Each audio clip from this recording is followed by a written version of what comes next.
weighed in, Scott was there. He said he'd catch a 2-pounder, he'd catch a 5. Derek Gremens was there. He said he watched you catch 10 4-pounders. Is it just something? If I caught 10 4-pounders, I'd add a lot more than 20. I know, but I mean, they're just saying that, like, there's something that you're doing, something different, a different level of fishing going on out there. Is that what's happening? Do you know something different? Is it your new electronics units, your activated? What's happening? Luck counts. I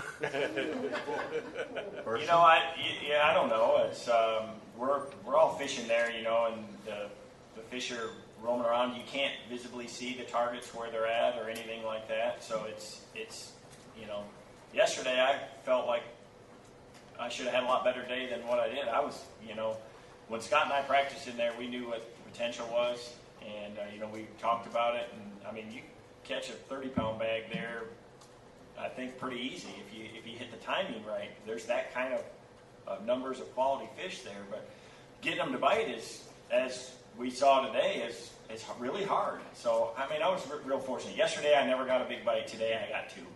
And the key thing is when you get that big bite, you've got to capitalize on it. You can't afford to lose them, and they're thinking about spawning and they're biting kind of funny right now. So it's easy to do. So I just feel really fortunate to catch what I caught. I mean, it took me a long time to catch them. It's you look at it when you weigh in, and it's like, oh, geez, you caught the heck out of them. And it was a grind. It was a grind yesterday. It'll be a grind tomorrow. Very good. Yes, sir. Right. This is for Brian. Here's a microphone. Yeah. Oh. If you're talking to that, the folks at home can hear the questions as well. Brandon, what's it feel like? Yeah, it's like I'm living in a dream. I'm sitting on a row of tables with all the guys I grew up idolizing, and to be able to fish next to them. I've learned a lot this week, not just about fishing, but how to manage the spectator boats, all kinds of different things like that. And that's something that you can't just read in the magazines. Thank you, Brian. Read in Bassmaster magazine, that is. Correct. When he says the magazine, I assume that's what he's talking about. All right, very good. The next question. Yes, Andy Crawford. Kevin, in talking with some of the other guys in the area, they talked about the spinnerbait bite drying up. Did you stick with that, or did you have to make a change? I caught some of my best fish on a spinnerbait, but I also did change up a little bit. I caught one on a crankbait. I experimented a bunch yesterday, and I'm assuming that I'll have to do the same thing again. I'm going to throw whatever they're going to bite. I'm going to keep trying until they hit something. Very good. Next question. Yes, sir? Dan Basor with Midwest Outdoors. Kevin, we all know that confidence is one of the most important things in fishing. And Zona mentioned that 2 months ago you were confident. When I saw you at the Chicago Sports Show, you were confident. You didn't come down pre-practice and all that. Last night, I never saw anyone so relaxed. I commented to you. You're having a blast, having fun with people. Where does that confidence come from? I've been doing this a long time, and I don't worry about things I can't control. I know what my strengths are, and I know how I like to fish, and so that's what I try to do. And this is a place that fits my style real well. I'm not a guy that likes to sit around and drown a worm and drag a Cinco around or fish super slow. So it fits my style. It's not a cold weather situation where you got to punch mats and things like that. Even that's a little tough for me. But you got to believe that you can win. And one of my sayings is it's all about attitude. And if you got a good attitude, good things generally happen. If you got a bad attitude, bad things are probably going to happen to you. So I just keep telling myself that, hey, it's going to happen. You're going to get a good bite. And sometimes it does. Sometimes it don't. If it doesn't happen, I'm not going to get too upset about it. You don't see me when I lose a big fish stomping and breaking rods and things like that. I just, it's not going to change anything, and it's not going to help you get that fish back. So I learned a long time ago just to worry about the things you can control. Very good. Yes, sir. Down in front. I'm sorry. We're going to go right here, and then we'll get back to the back. Brent, I believe you're the only one of the fivesome up there that's making a long run. Do you think you're going to do that again tomorrow, or are you going to break in and follow these four guys wherever they're going? No, I hope they all fish right on top of each other tomorrow, and hope they have a lot of spectators. I hope everybody in the Delta comes down to watch them. But, where I'm at is not very conducive for spectators, so I'm really hoping I don't have many because it's very tight in there, and many spectator boats would really mess it up. But that's what makes that area so unique. I've got it to myself, and I hope tomorrow. I've only spent 3 hours total in there. If I could get a full day and have 4 hours of fishing time in there, I think I could catch an even better bag of fish. Very good. And back to Andy. Brandon, I asked you this earlier, but what do you think it says about the quality of fishermen in the Federation that you're sitting at the table on day 2 of the Classic? I've said it before. I think the Federation has the ability to build a good angler just because of the versatility it takes. It's a 2-year process just to get to here, and you're going from one side of the country to the other, up and down. And I think that's one thing that plays into a role. You see a lot of different scenarios, and you get the ability to change and adapt on the fly. Okay, this is a question for any of the other competitors up there. What does it say in y'all's mind that there's a Federation angler sitting with y'all who have put so much time into making the Classic and getting to where y'all are? Well, why don't we start that with Scott? What was the question? We're gonna have to pay attention, Scott. I was trying to figure out how I'm going to beat man down tomorrow. My mind was somewhere else. I'm sorry. The question from Andy is, what in your mind, what does it mean to have for the Federation to have one of their anglers sitting here on day 2 of the Classic as one of the leaders? You always see real strong fishermen coming from the Federation. I think every year we've had somebody that's been up there in the top 10 from the Federation. Usually every day there's one guy in the top 10. So, it's like you said, it's a learning process to get here. You can learn. It's really prepping a guy to have a fishing career coming up through the Federation. It lets him know what he's in for. I can tell you, I started in the Federation. I tried that route a few times, and it was way too hard to get to the Classic that way, so I joined the Pro Tour. That's perfect. Another question. True. Yes, sir, right over here. Hi, Pete Robbins, Bassmaster.com. Kevin, you've always said that your strengths are fishing patterns and expansive areas where you had room to move around. Yet the last 2 years, Beeswax Creek and here you respectively fished a spot. Is it just fishing a spot, or are you fishing a pattern within that spot? It's a big area. There's a lot of room there within that area. There's obviously certain parts of it that are better than others, but there's always patterns within patterns. There's always things that happen in a day that might tip you off to clues to duplicate bites and things like that. And you just have to you got to pay real close attention. And I don't think that I'm doing anything any different than anybody else there. But I got lucky and made a couple of the right casts and had my bait go by the bass that was in the right mood today. So. There's a lot of good fish in that area, and I think the pressure has hurt it some, without a doubt. But the fans were really good today. I mean, it's incredible. I mean, they were about the best I've seen. Yeah, I've never seen it better in a Classic, ever. First thing in the morning in the fog, it was a little hectic for a little bit there because nobody could see anybody, didn't know where anybody was at. But once the fog lifted, they all kind of stayed back, anchored up. I seen guys with binoculars, swapping binoculars from boat to boat. They were talking. They know what we've got on the line. These guys are here to watch us. It's unbelievable to have the Super Bowl of bass fishing in your backyard, and I mean it's no different. A couple of weeks ago I went to the Super Bowl. I'm a huge fan of the NFL. I mean, to get to go is an honor, and you sure don't want to do anything to affect any of the players on the field, and that's the way these fans have treated us, both days. I mean, they know what we got on the line. There was nobody out there fishing with us today. Your ability to hunker down and stay in a particular area, Is that a sign of your maturation as a fisherman? Would you have been able to do that 15 years ago? I couldn't have done that a while ago. I've learned, when you watch, or I should say when you get beat by somebody that's, the ultimate hole sitter, I think early in my career, a guy that was incredible at that was Guido Hibden. Guido, if you put him in a little creek with 10 bass in it and gave him a little bit of time, he's going to catch all 10 of them. He's going to find a way to do it. I could never do that. But I've learned that when you find a special spot, that it's worth hanging around and grinding it out. Very good. Yes, sir. In the back. Did you guys find that the fog hampered your bite at all? Did it get better as the day went on with the sun? Why don't we start with Aaron on that one? It seems like they bite pretty good first thing. The fog doesn't seem to hurt it. It seems like that shit's a little better. But I lifted pretty quick today, maybe an hour or so.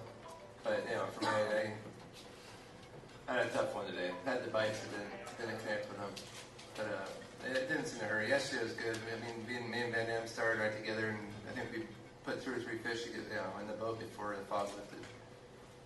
That's a lot for that spot, man. It's a grind. Very good. Next question. Yes, sir. Pass the microphone. Very good. Thank you. Brent, Faircloth said that even if he was in the top 5, he might not make that run tomorrow. He said it's just too stressful, and he would think it might not be worth it. Is there any trepidation at all about going down there again? Oh, absolutely not. I'm going to go down there. Like I said, I'm just really looking forward to having a full 4 hours to fish down there. Now, unless they all want to just give me this spot and let me go fishing tomorrow, I'd gladly stay here. But no, it's an awesome area down there, and I haven't even got to fish at all. I've literally spent 3 hours in there, and I've just made quick passes down my key spots and got out of there. If I could really get in there and just take my time and fish everything, I really expect even better things to happen. Very good. Next question. Yes, sir, John? Kevin, what was your biggest fish today, and did you catch fish sort of all day long, and when did your big fish come? 6'3". And it was a grind, but I just worked at it, and one here, one there. There's not like you catch them on 3 in a row or anything like that. It's not that type of deal. Next question. Yes, we'll go right over here. All of you, how many fish did you catch today? All right, well, let's start over here with Scott. I caught more fish today than I did yesterday. I probably caught 15 or 18 today. I caught more today too. That was not an exact number. I'd like to go on the record and say that. Well, yesterday I caught maybe 8 or 10 or 12, and today I caught more. Still incredibly vague. Let's go to Aaron.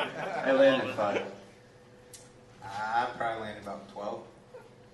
I think I caught about 12 today as well. All right.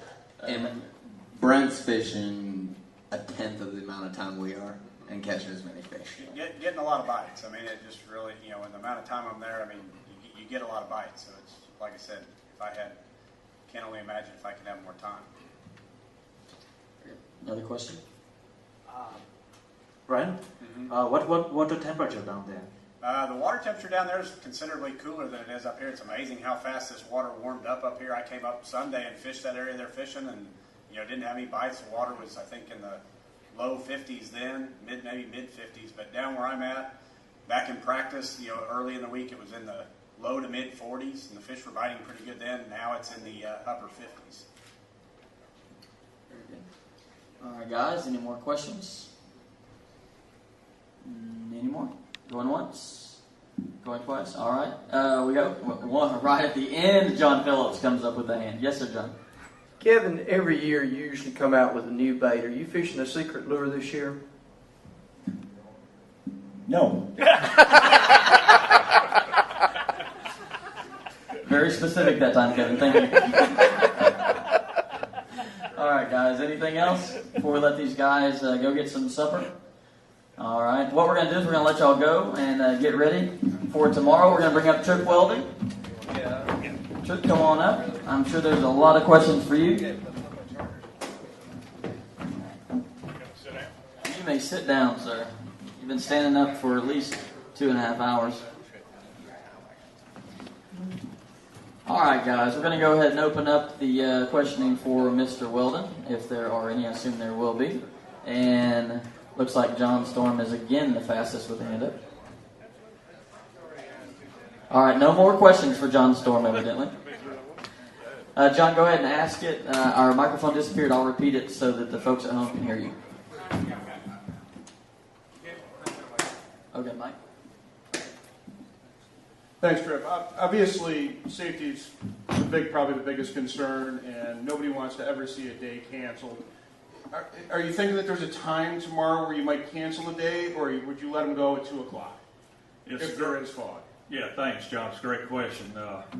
First of all, my room overlooks the Mississippi River, and I've been hearing those fog horns on the boats at night, and I'm like, oh man, there's my early warning sign. We have dense fog. But Bass rules, I have a copy right here, say that if the first flight loses half the day, it may result in cancellation.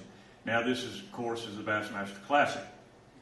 So that makes that witching hour under the format we have now, starting at 7 o'clock with the first flight due in at 3:15, around, 11:07 and 30 seconds.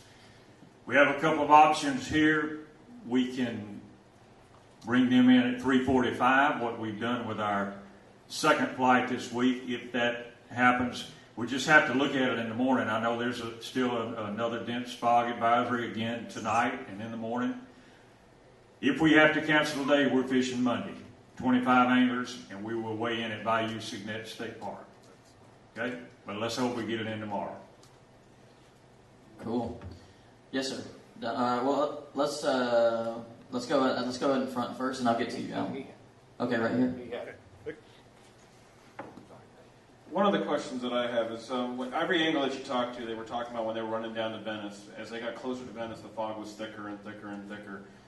From an angler standpoint, from your standpoint, when does it become a point of, it's clear here, but I know I've got guys running to Venice? Does that factor into your decision, or do you just go, it's clear here, safety on your own shoulders type deal?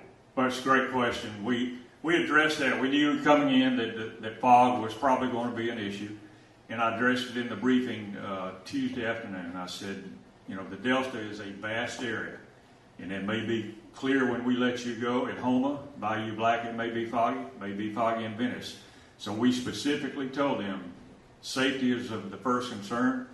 When you get in a situation like that, you make sure that you can see straight ahead and get your marshal where he can see behind you and be safe. Again, it's a vast area. Yesterday we had reports that Venice was clear. Then I don't know if a fog bank rolled back in, and I understand it was foggy. Today, talked to a couple anglers, I think that ran west. They said it was okay, but I do know at Venice, down that area, it was super thick. So let's hope it doesn't happen tomorrow. Very good. And Alan? Trip, I understand with the show and the crowd and everything for tomorrow here at the arena, but if it got to 11 o'clock or it was right on that ragged edge, would you rather have a half a day for these guys and finish tomorrow? Or would you rather have the possibility of a full day on Monday where they have the complete chance to have all the time? That's a good question. I don't know that I can answer that. We'd have to look at it tomorrow. What we've seen historically, this week we've had fog every day. So we could have fog Monday, we could have fog Tuesday, and we don't want to stay here a month. There's so many logistical things that go on with the Classic.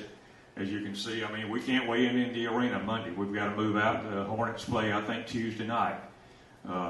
We're set up at Bayou Signet. I've often said that I'd like to see a tie at the Classic. I think it'd be one of the coolest things we ever do. Would make us weigh in at the lake, but golly, what a great TV show that would make it be exciting for the fans. So let's hope we get it in tomorrow, and if not, we get it in Monday.